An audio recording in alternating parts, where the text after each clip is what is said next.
الحمد لله نحمده ونستعينه ونستغفره ونؤمن به ونتوكل عليه ونعوذ بالله من شرور أنفسنا ومن سيئات أعمالنا من يهده الله فلا مضل له ومن يضلل فلا هادي له ونشهد أن لا إله إلا الله وحده لا شريك له ونشهد أن سيدنا ومولانا محمدا عبده ورسوله صلى الله تعالى عليه وعلى آله وأصحابه وأزواجه وذريته وبارك وسلم تسليما كثيرا كثيرا أما بعد أعوذ بالله من الشيطان الرجيم بسم الله الرحمن الرحيم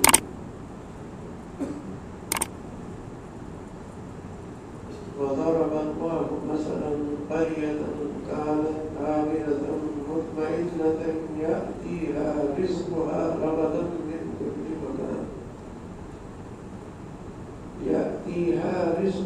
رغدا من كل مكان فكفرت بأنعم الله فأذاقها الله لباس الجوع والخوف بما كانوا يصنعون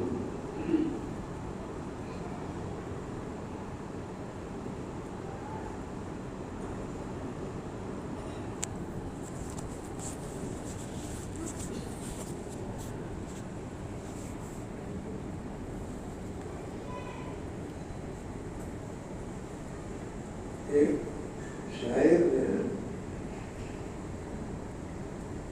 کہا تھا وہی سمجھا جائے گا شیدا جمال مصطفیٰ، وہی سمجھا جائے گا شیدا جمال مصطفیٰ، حال حال مصطفیٰ ہو حال حال مصطفیٰ۔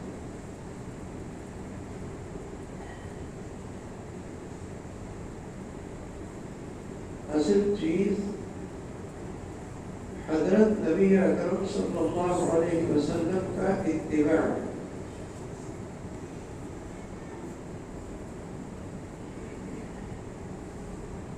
اگر یہ حاصل ہے تو پھر چاہے آدمی سے کوئی بھی کرامت ثابت نہ ہو اور چاہے اسے لوگ کتنا ہی برا سمجھتے رہے، اس کی کوئی عزت نہ کرے، اس کو حقارت کی نظر سے دیکھتے ہو،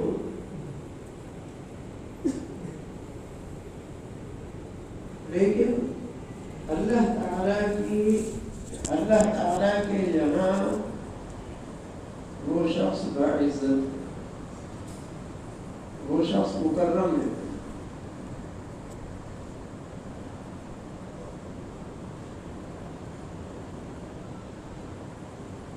آج کل ہم لوگوں کا حال کچھ ایسا ہو گیا ہے کہ ہر چیز میں افراط و تفریط ہے۔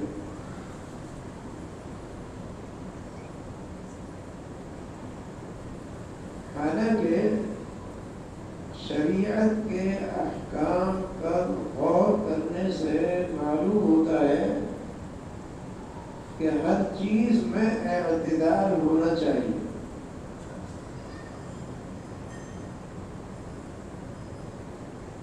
محض جذبات میں آ کر آدمی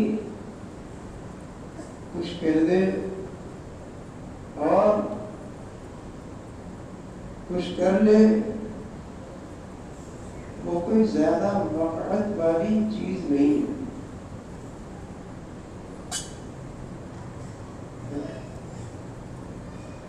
بعض بادشاہوں کے پاس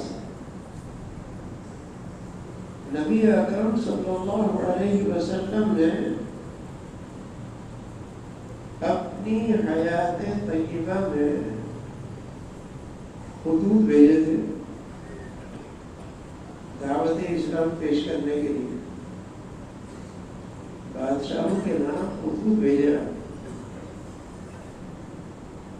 اور حضرات صحابہ کرام رضی اللہ عنہم اجمعین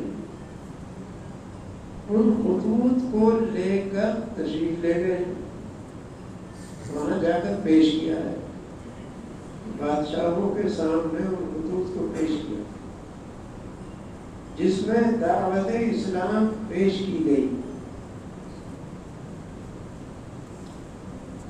بعض بادشاہوں نے قاصدوں کے ساتھ بھی جو خطوط لے کر گئے تھے اچھا معاملہ نہیں کیا، اہانت کا معاملہ کیا، بلکہ بعض نالائق بادشاہوں نے تو نبی اکرم صلی اللہ علیہ وسلم کے خطوط کو غصے میں آ کر پھاڑ دیا۔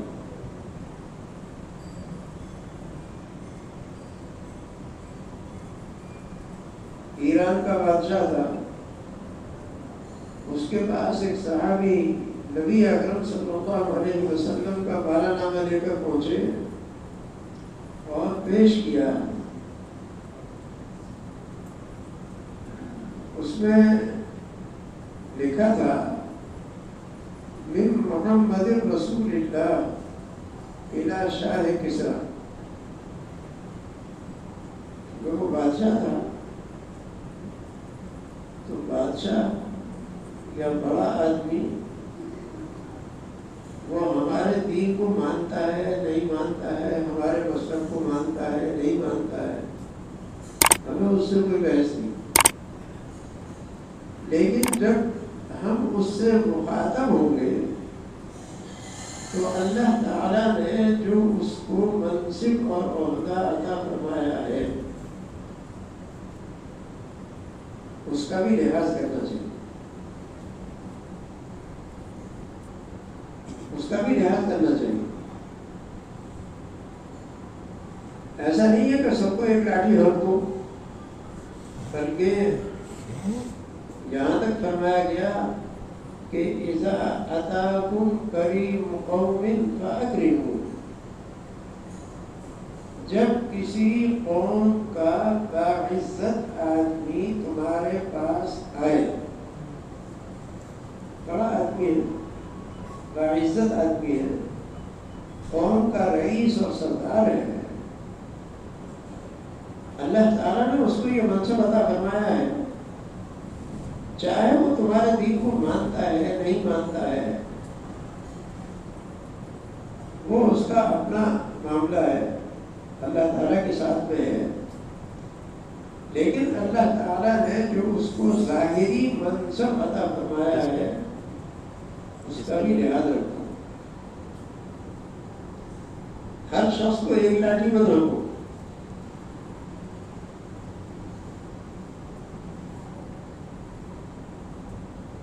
ام المؤمنین حضرت عائشہ صدیقہ رضی اللہ تعالی عنہ کے پاس ایک مرتبہ ایک سائل آیا، اور یہ نبی اکرم صلی اللہ علیہ وسلم کی دنیا سے پردہ فرما جانے کے بعد کی بات ہے۔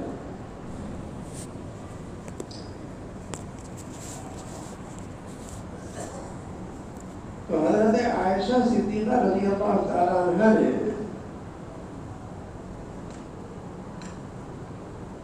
اس شخص کا ایسا اعزاز کیا کہ جو کھانا گھر میں تھا وہ اس کو پہنچا دیا۔ پھر کوئی کسی وقت میں سائل آیا یا مہمان آیا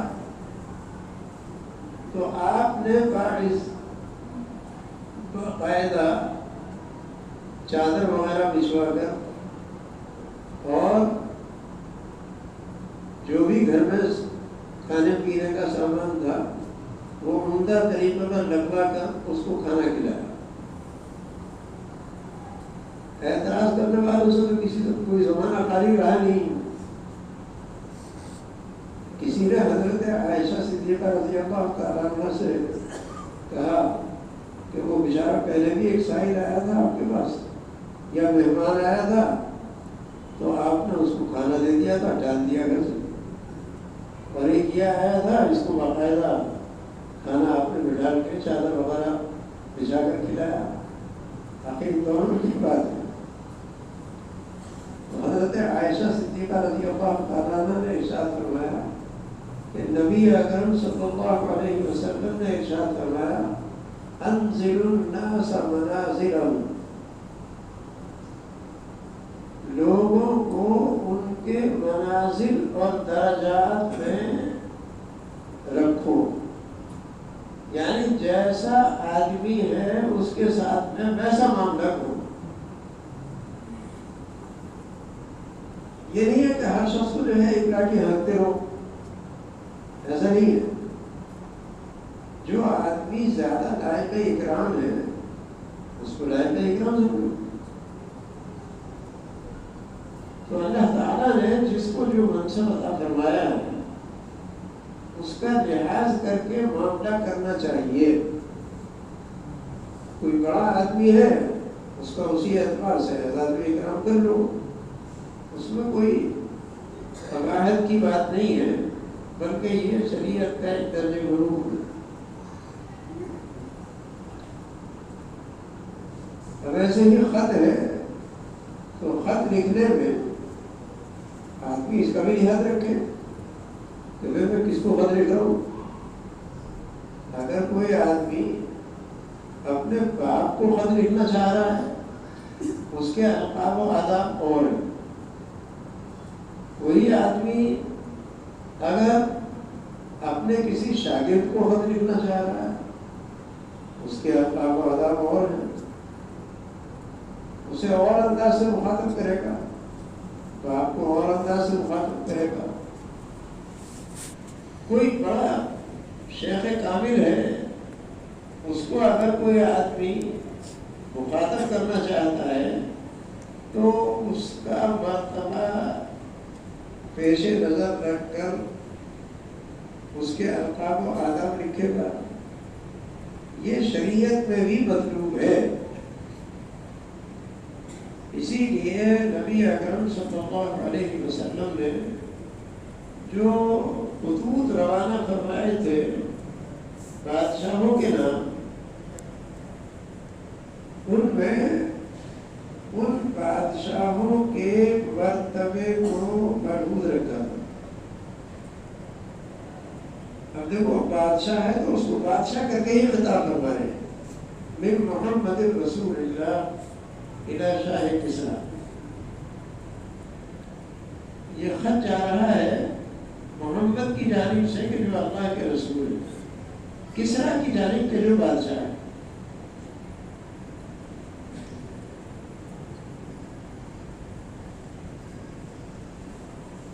اور اس نے وہ خط دیکھا, ایک صحابی وہ خط لے جا, اور صحابی تھے انہوں نے وہ لے جا کر پیش کیا بادشاہ کی خدمت میں. اس کو غصہ آیا اور اس نے کہا کہ یہ کون آدمی ہے کہ جس کو آداب شاہی بھی نہیں آتے, کیا ہمارے نام سے پہلے اپنا نام لکھتا ہے محمد رسول اللہ الى شاہ کسرا. اب یہ پہلے اپنا نام لکھ لیا, بعد میں بادشاہ کا نام لکھا, اس میں کون سی بات ہو گئی؟ کوئی بادشاہ کی توہین, کیا توہین ہو گئی؟ یہ تو کوئی توہین کی بات نہیں, یہ تو کوئی توہین کی بات نہیں ہے. اللہ تعالیٰ نے قرآن کریم میں جو صورتیں اتاری ہیں ان میں ایک سورت جو ہے سورہ ابی لہب ہے, تبت یدا ابی لہب وتب, اور اس کے بعد والی جو صورت ہے وہ قل هو اللہ احد ہے، سورہ اخلاص، قل هو اللہ احد۔ تو پہلے جو ہے وہ صورت ہے تبت یدا، اور بعد میں ہے قل هو اللہ احد۔ تو اس میں تو ابو لہب کا ذکر ہے، اور اس میں جو ہے اللہ تعالیٰ نے اپنے علوم شان کو بتلایا ہے۔ قل هو اللہ احد اللہ الصمد لم یلد ولم یولد ولم یکن له کفوا احد۔ اب اگر کوئی کہنے لگے کہ بھائی وہ تو ابو لہب کا مرتبہ ہی ہو گیا، اس لیے کہ ابو لہب کا ذکر پہلے آ رہا ہے اور اللہ تعالیٰ کا ذکر بعد میں آ رہا ہے، ایسا نہیں ہے۔ یہ پہلے ذکر آ جانا بعد میں ذکر آنا نہ، یہ توہین کی بات ہے۔ ہاں اگر کوئی توہین ہی کی نیت سے ایسا کرتا تو الگ مسئلہ ہے۔ اگر کوئی آدمی اپنی نیت کے اعتبار سے ہی کسی کے بارے میں توہین لیے بیٹھا ہو پہلے سے تو ایک الگ بات ہے۔ لیکن اگر کوئی آدمی، یہ ایک انتظامی بات ہوتی ہے۔ اب مثال کے طور پر میں یہاں کرسی پہ بیٹھا ہوں، آپ حضرات نیچے بیٹھے، اب میں سمجھنے لگوں گا کہ میں چونکہ کرسی پر بیٹھا ہوں تو میرا مرتبہ بڑا اونچا، جبھی تو کرسی پر بیٹھا ہوں، ورنہ کہا کو کرسی پر بیٹھتا۔ ایک بار بتا دماغ میں خلل ہے، کرسی پر بیٹھنے سے مرتبہ اونچا نہیں ہوتا، اور نیچے بیٹھنے سے مرتبہ گھٹتا نہیں۔ اگر کوئی آدمی نیچے بیٹھ جائے تو مرتبہ گھٹتا نہیں، اور اوپر بیٹھ جائے تو مرتبہ بڑھتا نہیں۔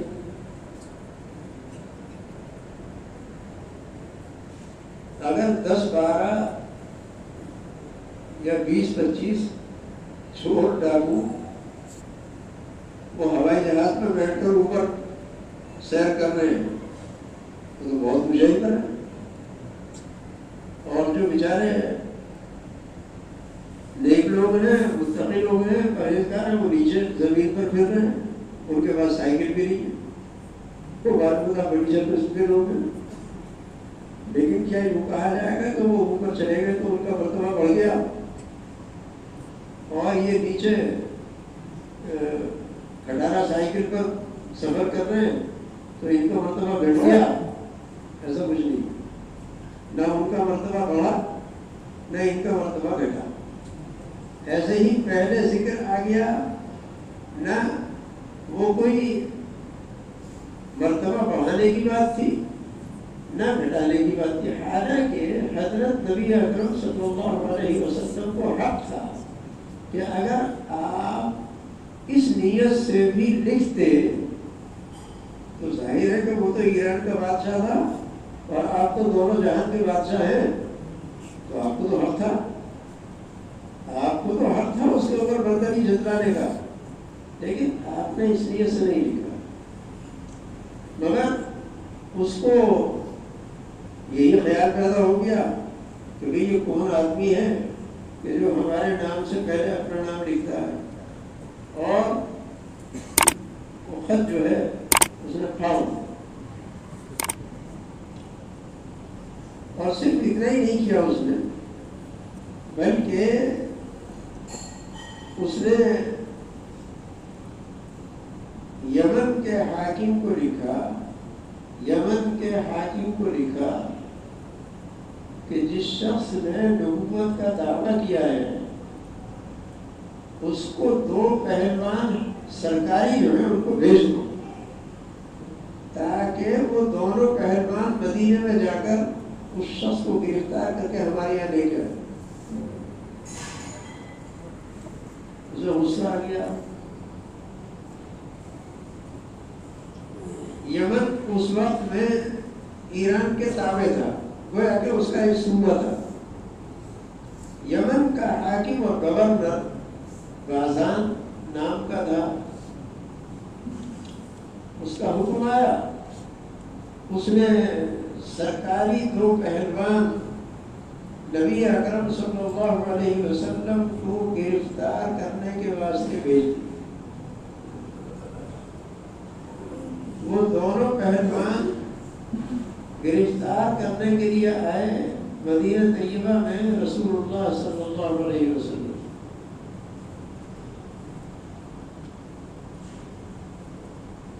البدایہ والنہایہ جو کتاب ہے جس میں یہ واقعہ لکھا، اس میں لکھا ہے وَقَدْ حَلَقَ رُحَاهُمَا، ان دونوں پہلوانوں کی داڑھی جو ہے مڑی ہوئی تھی، ان دونوں پہلوانوں کی داڑھی مڑی ہوئی تھی اور پونچھیں جو ہے بڑھی ہوئی تھی۔ داڑھی مڑوا رکھی تھی، مجھے مڑوا رکھی تھی۔ وہ گئے تو تھے گرفتار کرنے کے لیے نبی اکرم صلی اللہ علیہ وسلم، مگر جیسے ہی ان کی نظر پڑی آپ کے جسم اطہر پر، تو آئے تھے گرفتار کرنے کے لیے، سر کانپنے لگے۔ یہ بڑے پہلوان سرکاری پہلوان۔ اللہ تعالیٰ نے حضرت نبی اکرم صلی اللہ علیہ وسلم کو ایسا روح عطا فرمایا تھا، ایسا روح عطا فرمایا تھا کہ آپ ارشاد فرماتے ہیں کہ تین مہینے کی مسافت پر بعض مرتبہ بڑے بڑے بادشاہوں کے دلوں پر میرا روح بیٹھ جاتا، ان کا پتا پانی ہو جاتا، حالانکہ نہ آپ کے پاس فوج تھی، نہ کپڑا، کچھ نہیں تھا۔ تو وہ آئے تھے گرفتار کرنے کے لیے اور تھر تھر کانپنے لگے۔ نبی اکرم صلی اللہ علیہ وسلم نے ان سے پہلا سوال یہ کیا کہ یہ تم کو بدصورتی اختیار کرنے کا حکم کس نے دیا ہے؟ یہ داڑھی مڑا رکھی ہے۔ اب وہ چاہے داڑھی مڑا کے آدمی جو ہے کتنا ہی خوبصورت اپنے آپ کو سمجھتا رہے، مگر اللہ کے رسول صلی اللہ علیہ وسلم کی نظر میں وہ بدصورت ہی ہے، اللہ کی نظر میں تو بدصورت ہی ہے، وہ چاہے کتنا ہی خوبصورت سمجھے اپنے آپ کو۔ تو پہلا سوال یہ کیا، انہوں نے جواب دیا کہ ہمارے رب کسرا نے ہمیں یہ حکم دیا ہے۔ وہ اپنا رب کسرا ہی سمجھا کرتے تھے، اپنا رب جو ہے کسرا ہی کو سمجھا کرتے تھے، تو انہوں نے یہ جواب دیا۔ نبی اکرم صلی اللہ علیہ وسلم نے ارشاد فرمایا کہ مجھ کو میرے پروردگار نے حکم دیا ہے کہ میں داڑھی بڑھاؤں اور مجھے کترواؤں۔ یہ کیا کر رکھا ہے کہ مجھے اتنی بڑی بڑی کر رکھی ہے اور داڑھی جو ہے وہ بڑھا رکھی ہے۔ اور پھر نبی اکرم صلی اللہ علیہ وسلم نے ارشاد فرمایا کہ اللہ تعالیٰ نے مجھ کو بذریعے وحی بتلایا ہے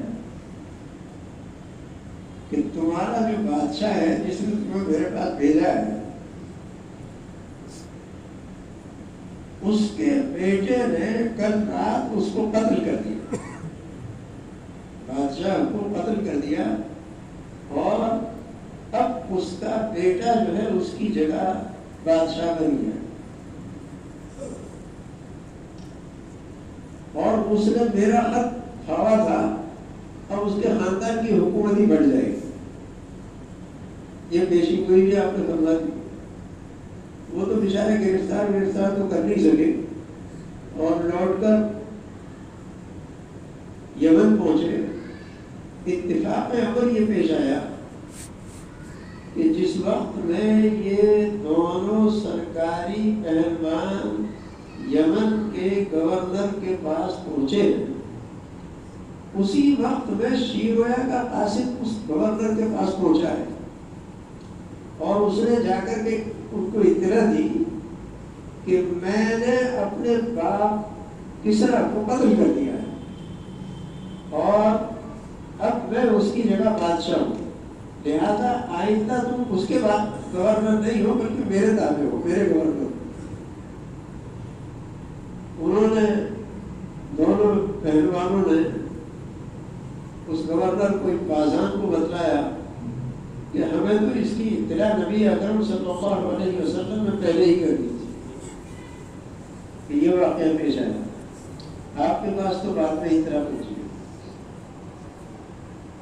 خیر، بہت سے بادشاہوں نے آپ کا خط پہنچنے پر آپ کے دین کو قبول بھی کیا ہے، اور کچھ بادشاہ ایسے بھی ہیں کہ جنہوں نے اگرچہ آپ کے دین کو قبول تو نہیں کیا،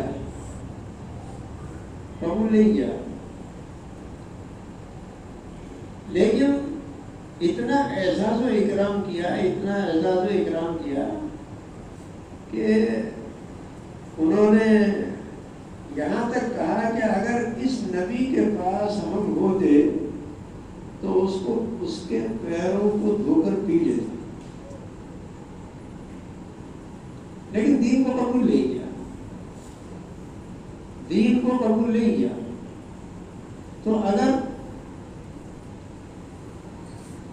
اب دیکھو، حالانکہ بڑے بڑے بادشاہوں نے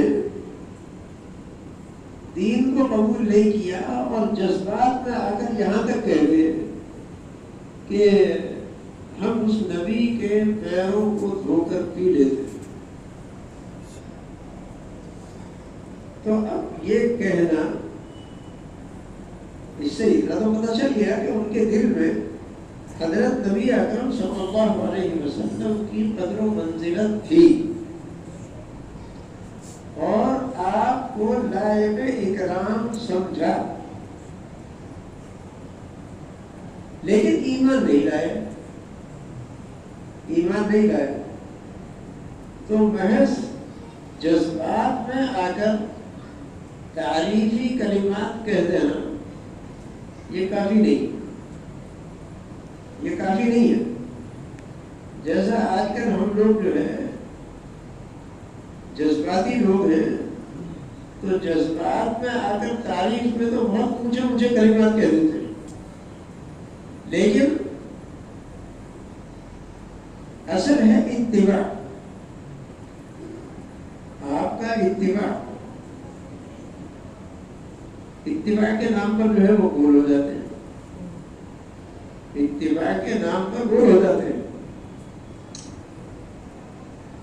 ایک شاعر ایک مرتبہ ایک بادشاہ کے یہاں گیا اور اس نے اس بادشاہ کی بڑی تعریف کی نظم میں، بڑے اونچے اشعار، بادشاہ کو جو ہے عرش اعظم میں بٹھا دیا ہوا۔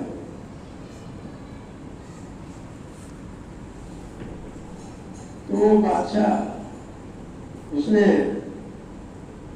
اس کا شکریہ ادا کیا اور کہا کہ جو میں انعام تم کو دینا چاہتا ہوں اس وقت دینے کے واسطے میرے پاس نہیں ہے، آپ کل تشریف لائیں تو جو آپ نے میری تعریف میں اشعار کہے ہیں ان کا انعام پیش کروں گا۔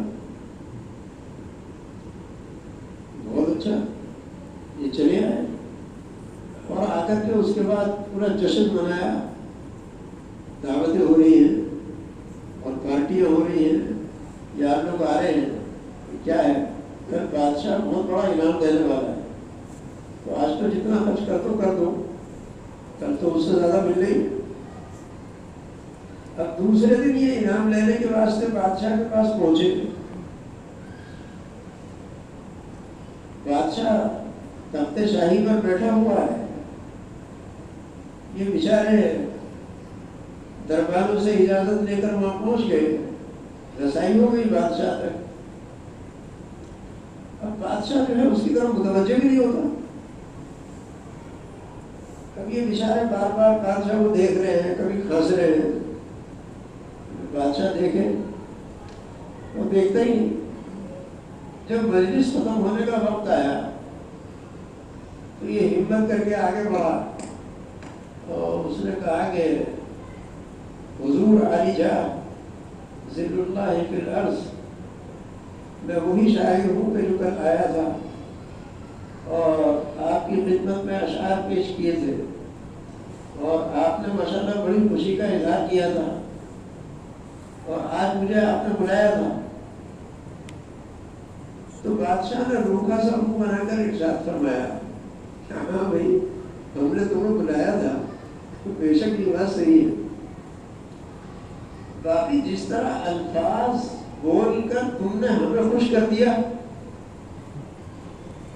نظم میں کیا، تو میں تو شاعر ہوں نہیں، اگر میں بھی شاعر ہوتا تو میں تمہاری شان میں کچھ شعر کہہ دیتا۔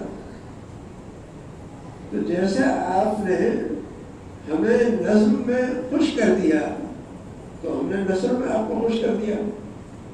ہم نے کہہ دیا تھا کہ آپ کا تشریف لائیے تو آپ کو خوشی ہوئی نہیں ہوئی؟ ہاں خوشی ہوئی، اس کو تو لین دین برابر ہو گیا، اور آپ کا لین دین جو ہے برابر ہو گیا، اب کیا چاہتے؟ تو بعض مرتبہ ہم وہ آدمی خوش ہو جاتا ہے ذرا سی تعریف سے، وہ سمجھتا ہے کہ میری تعریف ہو گئی، تو ایسا نہیں، تعریف جو ہے فی نفسی ہی کوئی چیز نہیں۔ حضرت تھانوی رحمۃ اللہ نے ایک جگہ لکھا ہے ملفوظات میں ہے کہ ہمارے یہاں ایک حافظ صاحب تھے، اور اس کے بعد پھر وہ یہاں سے وطنیت ختم کر کے بڑوت چلے گئے تھے، بڑوت جو قریب میں ہی جگہ ہے، تو تھانہ بھون چھوڑ کر بڑوت چلے گئے تھے۔ وہ ایک مرتبہ حضرت نے لکھا ہے کہ وہ ایک مرتبہ مجھ سے ملاقات کے لیے تھانہ بھون تشریف لائے، پہلے سطح پر بات تھے،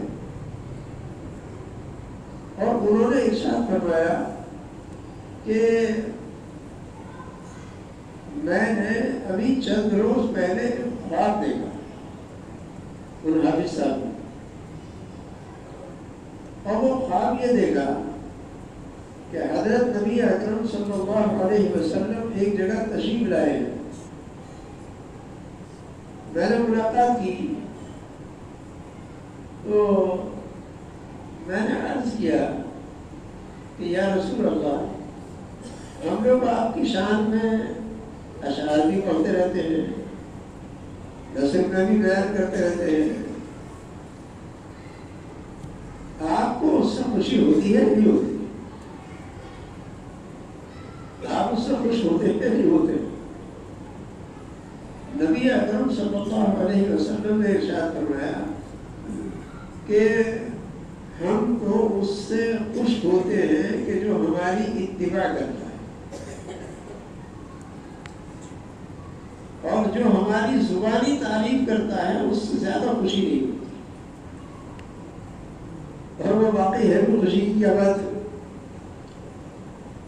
جو آپ کا اتباع کرتا ہے تو چاہے زندگی بھر ایک لفظ جو ہے آپ کی تعریف میں نہ کہے، نہ نظم میں کہے نہ نثر میں کہے، مگر وہ نبی اکرم صلی اللہ علیہ وسلم سے سچی محبت کرنے والا ہے،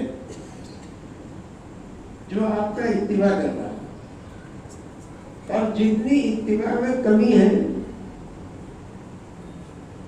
اتنا ہی محبت میں کمی ہے، اتنا ہی محبت میں کیا ہے؟ کمی ہے۔ ایک صاحب ہے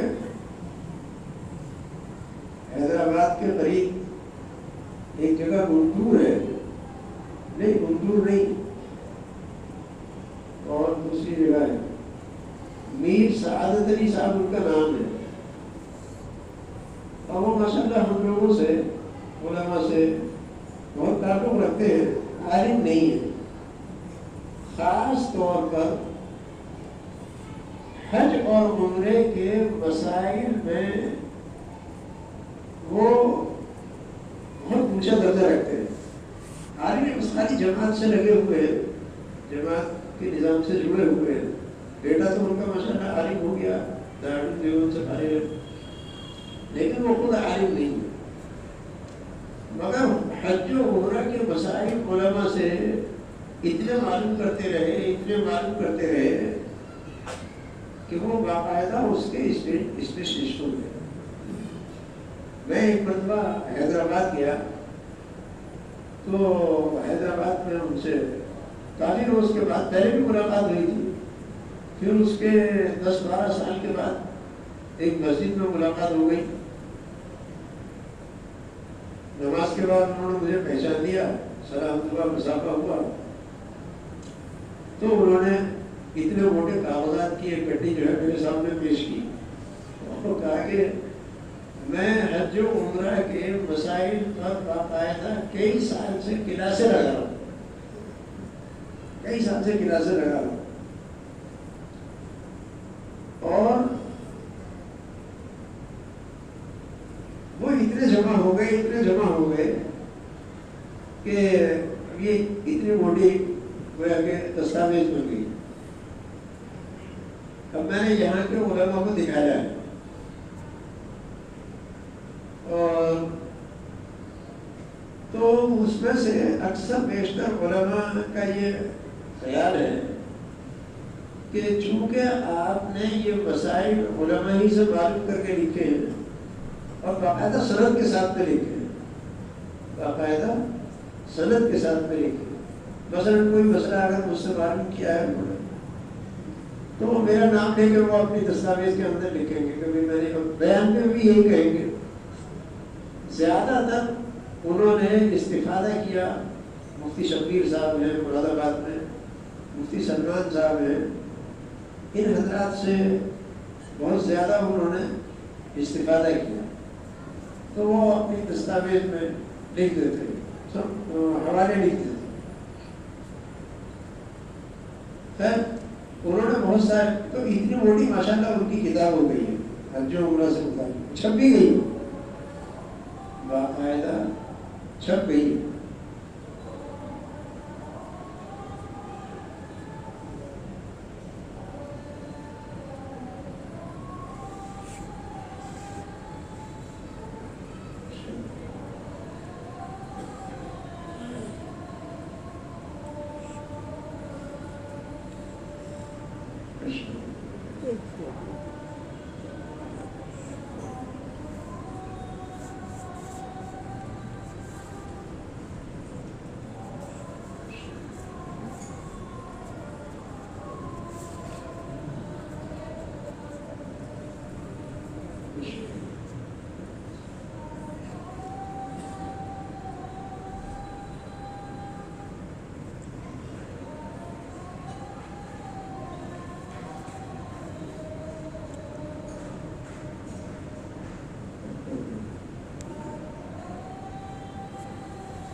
اس کتاب میں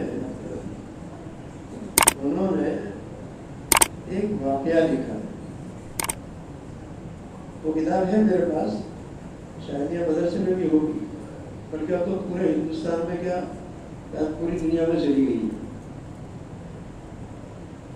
اس میں ایک واقعہ لکھا ہے کہ کسی بزرگ نے خواب میں دیکھا تھا حضرت نبی اکرم صلی اللہ علیہ وسلم، اور آپ سے یہ معلوم فرمایا کہ یا رسول اللہ، زندگی میں تو آپ جب دنیا میں تشریف فرما تھے، آپ کے سامنے صحابہ کرام ہوتے تھے، تو آپ اگر کسی سے ناراض ہوا کرتے تھے تو آپ کی ناراضگی چہرے سے معلوم ہو جایا کرتی تھی. اب بھی کوئی معیار ہے آپ کی رضا اور ناراضگی کا؟ اس لیے کہ تو آپ تو سامنے ہے نہیں، تو کوئی اس وقت معیار ہے آپ کی؟ کہ سوال بہت ہوتا گیا، سوال جو ہے آپ کو بہت ہوتا گیا. تو نبی اکرم صلی اللہ علیہ وسلم نے ارشاد فرمایا کہ ہاں آج کل جو بہت سے لوگ میرے یہاں آتے ہیں اور داڑھی اٹھا کر آتے ہیں، ہم ان سے راضی نہیں ہوتے،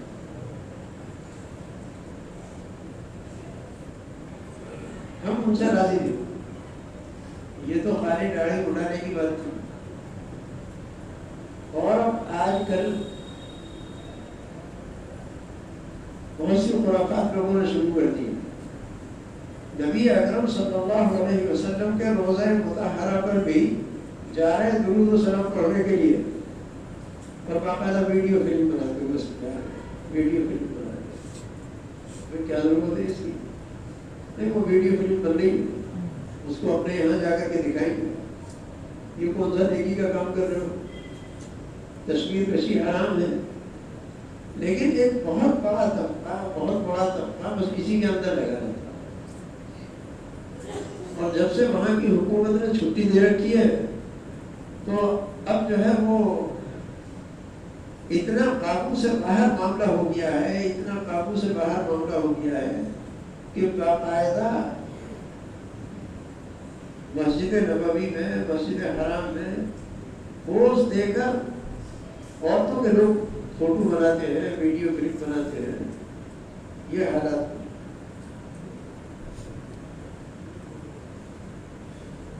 ابھی زیادہ زمانہ نہیں گزرا ہے کہ ہمارا دیکھا ہوا زمانہ۔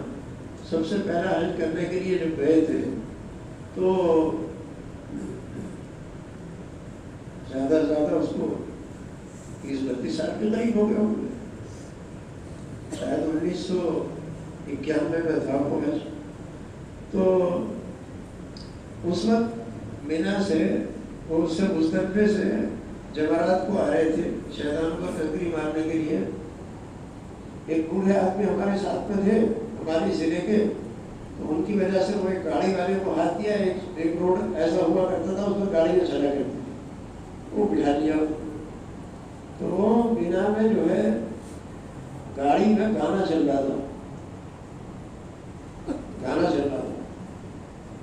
تو میں نے اس سے کہا، میں نے کہا یہ آپ ہی رستہ ہے، ان الغنى فی الغنى فاشد الحرام فی موسم الحج۔ موسم حج میں، حج کے ایام میں گاڑی میں آپ گانا چلا رہے۔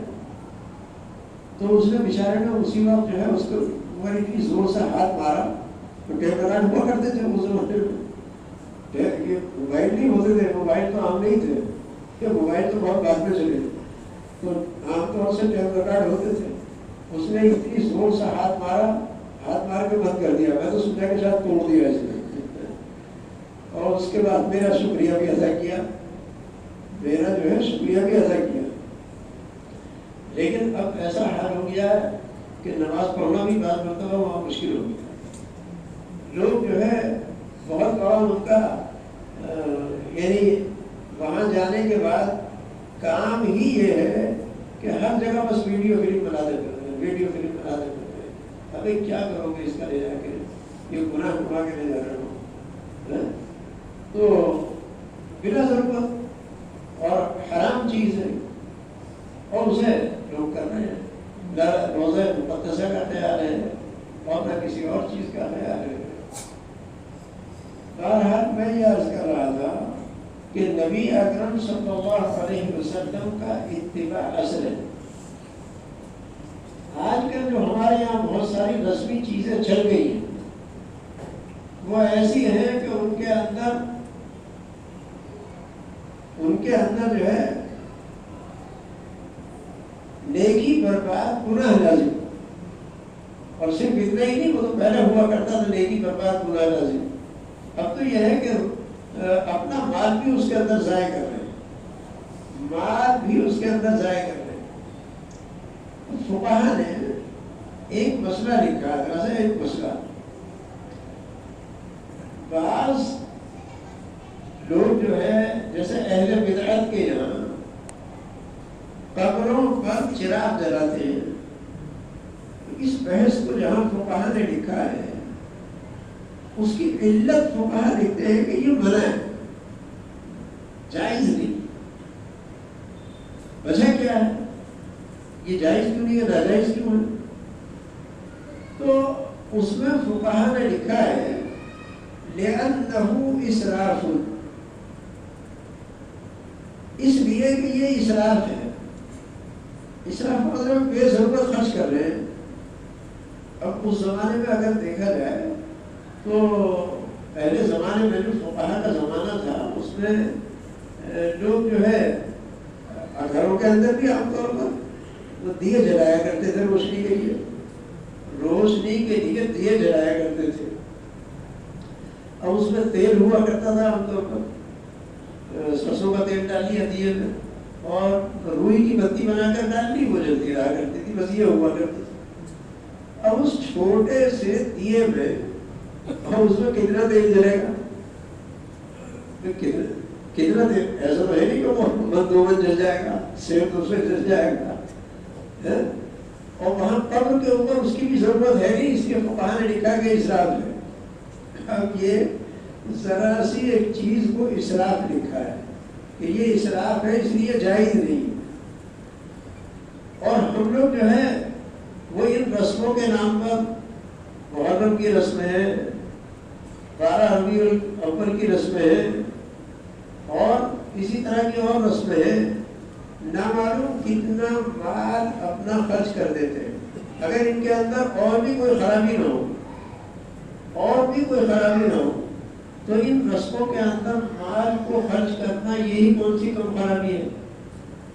صحابہ کرام کی عادت یہ تھی کہ جہاں خرچ کرنے کا موقع ہوتا تھا وہاں دل کھول کر خرچ کر دیا کرتے، اور جہاں خرچ کرنے کا موقع نہیں ہوتا تھا تو مقدار ضرورت سے زیادہ خرچ نہیں کیا کرتے. ایک مرتبہ ایک صاحب تشریف لائے نبی اکرم صلی اللہ علیہ وسلم کے پاس اور آ کر کے اپنی ضرورت کا اظہار کیا کہ یا رسول اللہ میں ضرورت مند ہوں، حاجت مند ہوں، میرے اوپر قرض ہو گیا ہے اور مجھے کچھ مال کی ضرورت ہے، تو آپ اعانت کروا دیں. رسول اللہ صلی اللہ علیہ وسلم نے فرمایا کہ تم ایسا کرو، عثمان کے پاس جاؤ، حضرت عثمان رضی اللہ تعالیٰ عنہ، ان کے پاس جاؤ اور ہماری طرف سے جا کر سلام کہہ دو اور ان سے جا کر اپنی ضرورت کا اظہار کرو. اور وہ تشریف لے گئے. وہاں جب دروازے پر پہنچے تو اتفاق سے رات کا وقت تھا. وہ حضرات وہ تشریف لے گئے تو نبی اکرم صلی اللہ علیہ وسلم کی صاحبزادی آپ کے نکاح میں ہے. پہلے حضرت ام کلثوم تھی، پھر حضرت رقیہ رضی اللہ تعالیٰ عنہ، 2 صاحبزادیاں ایک کے بعد دیگر آپ کے نکاح میں آئی ہیں. تو آپ کے نکاح میں آپ کی صاحبزادی تھی. حضرت عثمان رضی اللہ تعالیٰ عنہ اپنی بیوی پر ناراض ہو رہے تھے. بیوی تو رسول اللہ صلی اللہ علیہ وسلم کی بیٹی ہے، ان کے اوپر ناراض ہو رہے تھے. اور ناراضگی کیا ظاہر فرما رہے تھے؟ یہ فرما رہے تھے کہ تم نے جو یہ چراغ جلا رکھا ہے، یہ دیا جلا رکھا ہے، اس میں اتنی موٹی بتی کیوں ڈال رکھی ہے؟ اس لیے کہ اس میں تیل زیادہ خرچ ہوگا. اگر ہلکی بتی ڈالتی تو رات کو تو اس سے روشنی کے واسطے وہ کافی تھی. موٹی بتی ڈالنے سے تیل کا خرچہ زیادہ ہوگا، کیا ضرورت پیش آ رہی تھی اس کی؟ وہ ڈانٹ رہے تھے اس کے اوپر. اب یہ جو بیچارہ جانے والا آدمی تھا، اس نے کہا کہ بھائی جس آدمی کے گھر میں اتنی غربت ہے کہ وہ اپنی بیوی کو ذرا سا تیل زیادہ جلانے پر ڈانٹ رہا ہے، اور بیوی بھی کون ہے؟ نبی اکرم صلی اللہ علیہ وسلم کی صاحبزادی ہے، کوئی اور ایسی چلتی پھرتی عورت ہوتی تو الگ مسئلہ ہے. ان کو ڈانٹ رہا ہے تو میں اس کے سامنے اپنی کیا حالت رکھوں؟ یہ بیچارہ میری کیا حالت پوری کرے گا؟ وہ الٹے پاؤں واپس آ گئے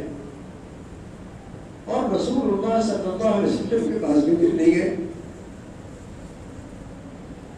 کئی روز کے بعد جب رسول اللہ صلی اللہ علیہ وسلم ان کو دیکھا اور معلوم فرمایا کہ میں نے تم کو بھیجا تھا, تمہاری ضرورت پوری ہوئی نہیں ہوئی. تو وہ نیچی گردن کر کے وہ بیچارے کھڑے ہوئے, آپ سوال کر رہے ہیں کہ تمہاری ضرورت پوری ہوئی نہیں ہوئی. انہوں نے کہا یا رسول اللہ بات سچی ہے کہ میں تو گیا تھا آپ کے حکم کی بنا پر, وہاں دروازے پر جا کر کھڑا ہوا تو وہاں تو میاں بیوی میں لڑائی ہو رہی تھی. وہ لڑائی ہماری جیسے تمہاری نہیں تھی جیسے تمہارے گھر میں ہوتی ہے. مطلب یہ کہ وہ ڈانٹ رہے تھے مسئلہ شریعہ کی بنیاد. تو میاں بیوی کی لڑائی تھی اور میں جانتا ہوں کہ ان کے نکاح میں آپ کی صاحبزادی ہے. اور لڑائی اس بات پر ہو رہی تھی کہ حضرت عثمان اپنی بیوی سے یہ کہہ رہے تھے کہ تم نے اتنی موٹی بتی ڈال رکھی ہے جاب کے اندر, اس کی کیا ضرورت تھی, اس میں تیل زیادہ خرچ ہوگا. تو میں نے یہ سوچا کہ جو آدمی اپنی بیوی کو ذرا سی موٹی بتی ڈالنے پر اور ذرا سا تیل زیادہ خرچ کرنے پر ڈانٹ رہا ہے, جس کے گھر میں ایسے حالات ہیں وہ بیچارہ مجھے کیا دے گا. اس لیے میں نے ان سے سوال نہیں کیا, میں واپس چلا آیا. آپ نے ارشاد فرمایا کہ نہیں دوبارہ جاؤ اور جا کر کے ہمارا سلام کرو اور ان سے اپنی حاجت رکھو. حکم دیا تو تشریف لائے اور جا کر دستک دی کہ میں رسول اللہ صلی اللہ علیہ وسلم کا بھیجا ہوا ہوں اور آپ نے یہ مجھے کہہ کر بھیجا ہے. تو حضرت عثمان رضی اللہ تعالیٰ عنہ سے جو انہوں نے سوال کیا تھا اور جتنا سوال کیا تھا انہوں نے فرمایا کہ آپ تشریف رکھیں میں ابھی آتا ہوں. تو جتنا سوال کیا تھا اس سے دوگنا لا کر ان کے سامنے پیش کر دیا. ان کا یہ لیجیے اپنی حاجت پوری کر لیجیے اور باقی بچوں کو اپنے اوپر خرچ کرتے ہیں. اب وہ ان کا منہ تکنے لگا کیا بات ہے. تو انہوں نے کہا کہ حضرت میں پرسوں بھی آیا تھا آپ کے یہاں, رات میں آیا تھا تو یہ قصہ پیش آیا تھا. تو میں یہ سمجھا کہ جو آدمی بیچارہ اپنی بیوی کو ڈانٹ رہا ہے ذرا سا تیل زیادہ ہو جائے خرچ ہونے پر تو مجھے کیا دے گا. مگر آپ نے مجھے اتنا دے دیا کہ جتنا میری امید تھی اس سے بھی دوگنا ہے.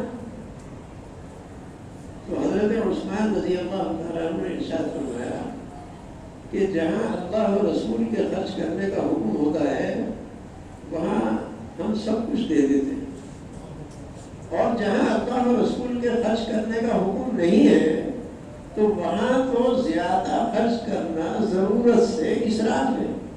اور قرآن اسراف کرنے سے منع کرتا ہے. کلوا واشربوا ولا تسرفوا, کھاؤ پیو, کھانے پینے میں تو آزادی ہے, اللہ تعالیٰ نے دیا اچھے سے اچھا کھا لو, لیکن اسراف مت کرو. اسراف مت کرو, زیادتی مت کرو. اب یہ رات کا جو تیل جلتا یا جلا یہ زیادتی ہے, یہ اسراف ہے. اور جو کچھ میں تم کو دے رہا ہوں یہ اللہ اور رسول کی خوشنودی کا ذریعہ ہے. یہ تو اگر میں اپنا گھر بھی تمہیں دے دوں اور بھی مال دے دوں تو اس میں اسراف نہیں ہے, اس میں اسراف ہے. تو صحابہ کرام رضی اللہ عنہم اجمعین کے یہاں نبی اکرم صلی اللہ علیہ وسلم کا ایسا اتباع تھا, اور ہم لوگ تو بس خالی دودھ کے مجبور ہیں. جب تک دودھ ملتا رہے گا اس وقت تک تو اپنے گاتے رہیں گے, اے دل بھی مدینہ جگر بھی مدینہ, اے دل بھی مدینہ جگر بھی مدینہ, مگر حب احمد سے خالی ہے سینہ. ایسا نہیں.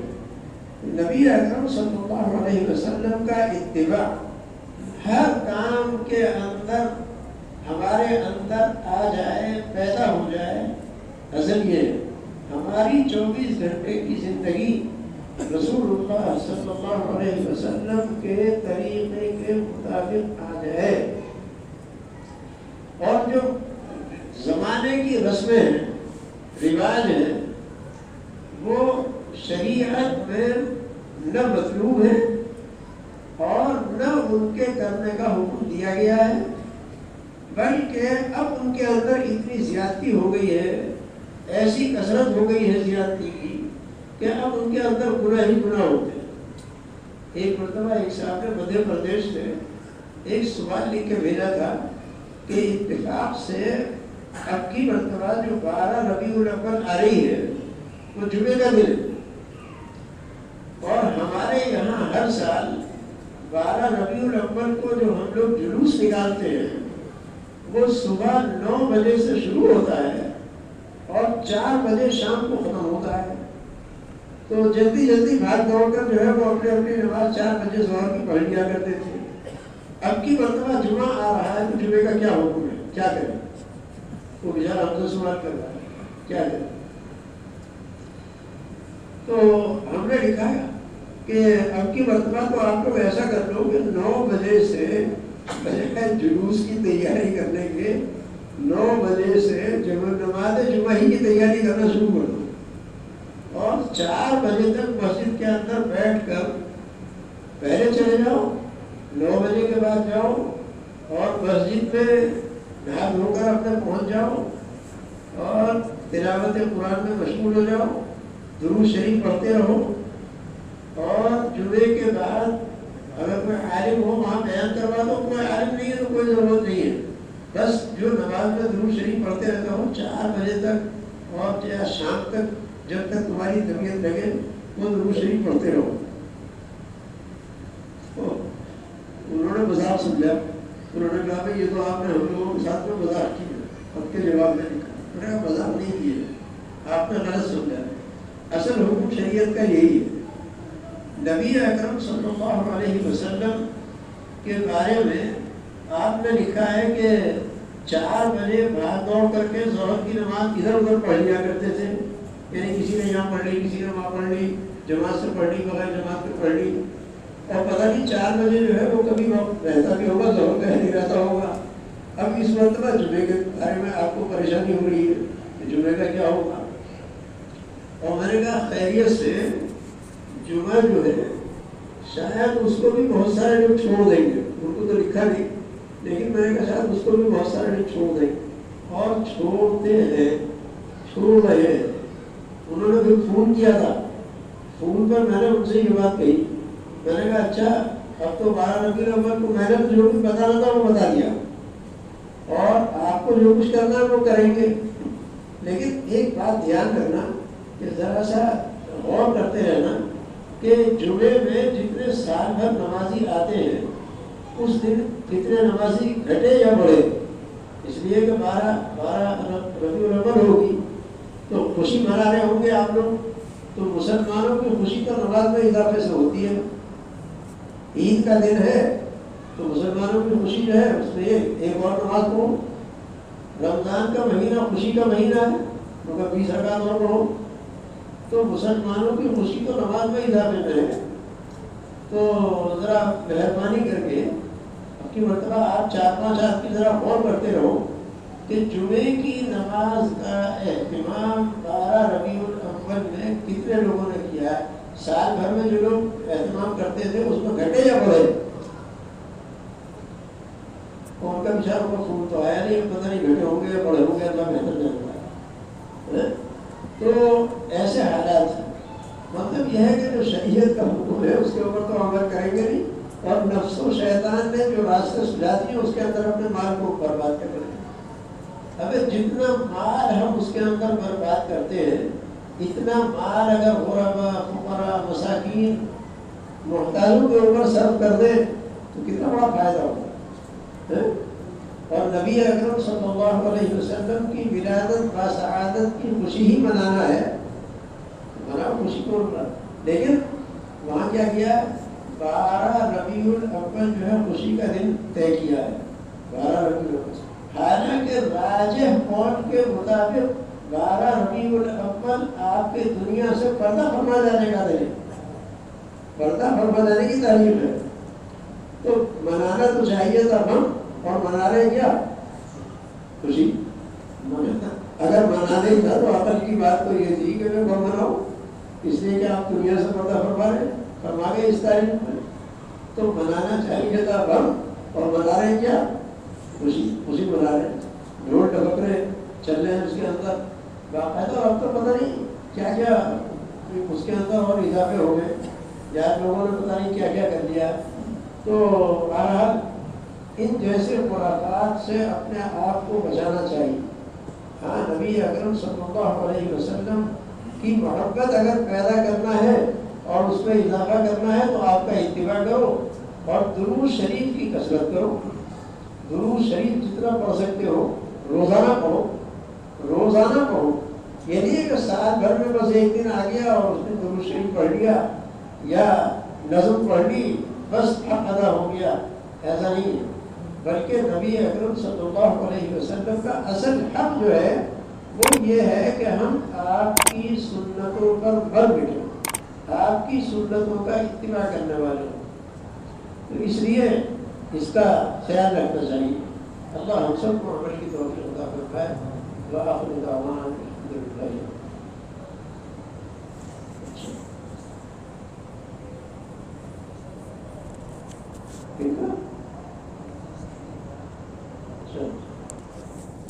ابھی قریب میں ہی بہت سے ہمارے کرم فرما اور محسنین حضرات کا انتقال ہو گیا.